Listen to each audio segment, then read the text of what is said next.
ఏదనగా పాపం వల్ల వచ్చే జీతం మరణము, అయితే దేవుని కృపావరము మన ప్రభు అయిన యేసుక్రీస్తునందు నిత్య జీవమని మరి దేవుడు వాక్యము రాయించి ఉన్నాడు. నిజమేనండి, ఈనాడు మానవులందరూ కూడా పాపము యొక్క ప్రభుత్వం కింద, ఏలుబడి కింద ఉంటున్నారు. ఈనాడు మానవులు కూడా పాపమనే శక్తితో మరి నింపబడిన వారుగా ఉంటున్నారు. అందుకే దేవుని వాక్యం సెలవిస్తుంది, పాపం అనగా ఆజ్ఞాతిక్రమే పాపం అని దేవుని వాక్యం సెలవిస్తుంది. సకల దుర్నీతిని పాపమని సెలవిస్తుంది.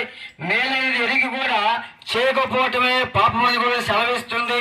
కనుక మరి నీ సహోదరుని కూడా తృణీకరించుట కూడా పాపమని దేవుని వాక్యం సెలవిస్తుంది. కనుక ప్రియమైన వారులారా, సృష్టికర్త అయిన దేవుణ్ణి, నిన్ను నన్ను సృష్టించిన వాడిని, ఈ లోకాన్ని సృష్టించిన వాడిని ఎరగకపోవటం కూడా పాపమని మరి దేవుని వాక్యము సెలవిస్తుంది. కనుక మానవుని పాపం ఈ విధముగా ప్రేరేపిస్తుంది.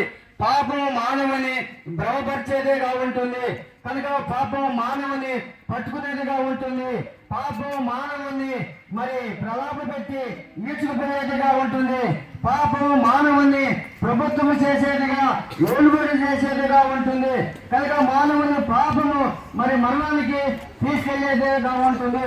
కనుక ప్రియమైన వారా, మానవుడు ఈనాడు పాపమనే భ్రమలో మరి ఉంటున్నాడు.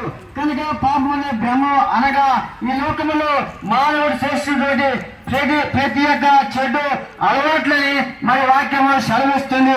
అది తాగుడనే భ్రమ గాని, పాపం అనే భ్రమ గాని, పేకాట్ అనే భ్రమ గాని, బెట్టింగ్ అనే భ్రమ గాని, మరి గుట్కాలు, మత్తు పదార్థములు, రకరకాలైనటువంటి మానవుల